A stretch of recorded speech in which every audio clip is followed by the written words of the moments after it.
Hello guys, study success online classes में आपका स्वागत है। आइए हम लोग देखते हैं कोयला का निर्माण कैसे होता है। कोयला क्या है, यह एक फंडामेंटल बेसिक है, हम लोग को जानना चाहिए कोयला का निर्माण कैसे होता है। ये साधारण सी बात है। बहुत सारे स्टूडेंटों का डाउट रहता है, बहुत सारे स्टूडेंट क्वेश्चन कर देते हैं किसी अन्य व्यक्ति या अन्य स्टूडेंट से, कोयला का निर्माण कैसे होता है, तो हम लोग नहीं बता पाते हैं। तो हम लोग को समझना है कोयला का निर्माण कैसे होता है, यानी और कोयला का यूटिलाइजेशन मतलब इसका उपयोग कहाँ होता है। तो हम लोग समझते हैं कोयला क्या है। तो कोयला काला रंग का कठोर ज्वलनशील कार्बनिक पदार्थ है। यह एक कठोर काला ज्वलनशील कार्बनिक पदार्थ है। हम लोग समझते हैं, बहुत सारे एग्जामों में इनसे क्वेश्चन पूछे जाते हैं। अब हम लोग देखते हैं अगर हम लोग कोयला के बारे में समझते हैं तो किस किस एग्जामों से, किन किन एग्जामों से इनसे क्वेश्चन पूछे जाते हैं। तो हम लोग देखते हैं एससीसी का एमटीएस हो गया, सीजीएल हो गया, एलडीसी हो गया, इन सारे एग्जामों में इनसे क्वेश्चन पूछे जाते हैं। रेलवे का हो गया, बैंकिंग हो गया, स्टेट पीसीएस हो गया, स्टेट पीसीएस में भी इनसे क्वेश्चन पूछे जाते हैं कि कोयला नवीकरणीय संसाधन है या अनवीकरणीय संसाधन।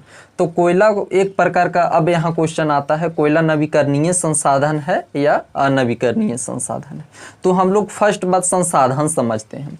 तो संसाधन क्या है, तो संसाधन वे वस्तुएं चीज़ें जो है हमारी आवश्यकताओं को पूर्ति करते हैं, यानी इस कोयला जो है हमारी आवश्यकताओं को पूर्ति कर रहा है, इसको हम एक प्रकार का संसाधन भी मानते हैं। तो हम लोग समझते हैं मेन मुद्दा, मेन टॉपिक क्या है, कोयला का निर्माण कैसे होता है, कोयला का यूटिलाइजेशन कहाँ कहाँ होता है, उसके बारे में हम लोग जानते हैं। तो हम लोग समझ गए हैं इस कोयला को कोयला जब हम पढ़ेंगे, कोयला का डिटेल हम लोग पढ़ेंगे तो इनसे किन किन एग्ज़ामों में इनसे क्वेश्चन पूछे जाते हैं।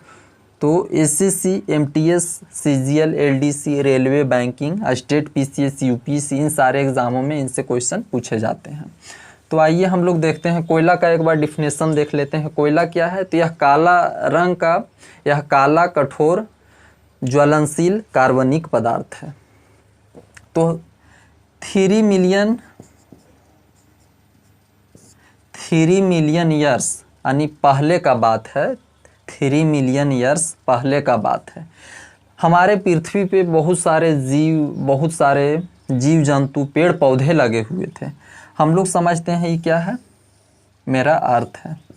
अब इस अर्थ पे बहुत सारे जो हैं पेड़ पौधे लगे हुए थे, बहुत सारे पेड़ पौधे लगे हुए थे, बहुत सारे पेड़ पौधे लगे हुए थे। तो क्या हुआ, भूकंप या प्राकृतिक आपदाएं, जैसे प्राकृतिक आपदाएं कहने का मतलब है भूकंप, बाढ़ इत्यादि, इन सारे घटनाएं हुए थे 3 मिलियन ईयर्स पहले। तब क्या हुआ कि बहुत सारे पेड़ हमारे पृथ्वी पे, ये क्या है, पृथ्वी का परत है, हम लोग समझते हैं ये क्या है, पृथ्वी का परत है। तो पृथ्वी पे क्या है, तो बहुत सारे पेड़ पौधे हैं, बहुत सारे क्या हैं, पेड़ पौधे हैं। 3 मिलियन वर्ष पहले, यानी 3 मिलियन वर्ष पहले क्या हुआ था, 3 मिलियन ईयर्स पहले का घटना है कि हमारे पृथ्वी पे अनेक प्रकार के जीव जंतु, अनेक प्रकार के पेड़ पौधे पाए जाते थे। तो क्या हुआ, प्राकृतिक आपदाएं आने के कारण, प्राकृतिक आपदाएं मतलब ज्वालामुखी का क्रिया हुआ हो, या बाढ़ का प्रोसेस हुआ हो, या भूकंप आया हो। तो क्या हुआ कि पृथ्वी, हम लोग जानते हैं पृथ्वी का इंटरनल पार्ट जो है अत्यधिक ताप एवं ऊष्मा पाए जाते हैं। पृथ्वी का इंटरनल पार्ट मतलब आंतरिक पार्ट में बहुत सारे ताप हैं, बहुत ज़्यादा ताप हैं, गर्मी है, हीट है। तब क्या हुआ कि भूकंप या प्राकृतिक आपदाएं आने के कारण हमारे जो पेड़ पौधे थे वो पृथ्वी के अंदर दब गए। पेड़ पौधे क्या हुए, पृथ्वी के अंदर दब गए। अब धीरे धीरे इस पे परत का निर्माण होने लगा। इस पे क्या हुआ, यानी पेड़ पौधे दब गए और जो है इस पे एक परत लेयर बाय लेयर दब गए। अब हम लोग जानते हैं पृथ्वी के अंदर क्या है, तो अत्यधिक टेम्परेचर है, अत्यधिक टेम्परेचर पाए जाते हैं। उनके कारण पृथ्वी के और एयर यहाँ पे एब्सेंट थे। एयर माने वायु की अनुपस्थिति में पृथ्वी के अंदर अत्यधिक ताप एवं दाब के कारण यह पेड़ पौधे जो हैं कोयला में रूपांतरित हो जाता है।